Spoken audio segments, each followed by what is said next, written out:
മച്ചു ഇത് ഒയ്യട ഇതെന്ത് ഊമ്പിയ സൂട്ട് അവിടെ നിൽക്കും മൈര മാറ്റാൻ നിൽക്ക്. ഓക്കെ കുറച്ചും കൂടി സൂട്ട് അൺലോക്ക് ആവാനുണ്ട്. അപ്പോൾ ഈ ഒരു സൂട്ട് നല്ലൊരു സൂട്ട് നമുക്കിത് എടുക്കാം. ഓക്കെ ഇതിപ്പോൾ നമ്മളൊരു ബാറ്റിലിന് പോയിരുന്നു കാരണം നമ്മളെ ഹേരി വേനായിട്ടുള്ളൂ. അപ്പോൾ അവൻ്റെ സപ്പോർട്ടർ വെച്ച് നമുക്ക് നല്ല തകർക്കാം. മച്ചു ഈ ഫുണ്ടിനെ നോക്കാം, നമ്മളെ പെണ്ണിനെ എടുത്ത് തള്ളി. അപ്പോൾ ഇവനെ കൊല്ല ഇപ്പോൾ. ഓ മയിര് ഊമ്പി എടാ നമ്മളെ വയറിൽ കയറ്റിയുടെ കത്തി. എടാ മയിര് ഇതാ നമ്മൾ തൊട്ടപ്പോണ്ട നമ്മൾ ചങ്ക് ബെസ്റ്റ് ഫ്രണ്ട് പൊള്ളി. ഇതാടാ ബെസ്റ്റ് ഫ്രണ്ട്. എടാ നമ്മൾ എടുത്ത് അങ്ങ് അപ്പുറത്തെ വളപ്പിൽ ചായടാ. മച്ചു അങ്ങനെ നമ്മൾ ചത്തിടാ നോക്കറാ.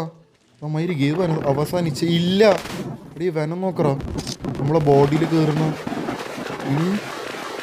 എടാ മച്ചു ഓ നോക്കറാ ഇപ്പൊ നമ്മൾ വെനമായി വെനം സ്പൈഡി. എൻ്റെ മച്ചു നോക്കറ എന്താ അടിയടെ അടിക്കുന്നു നമ്മള്. എടാ ഇപ്പൊ നമ്മൾ രണ്ടരട്ടി സ്ട്രോങ് ആയി നോക്കറ സീൻ. എൻ്റെ മോനെ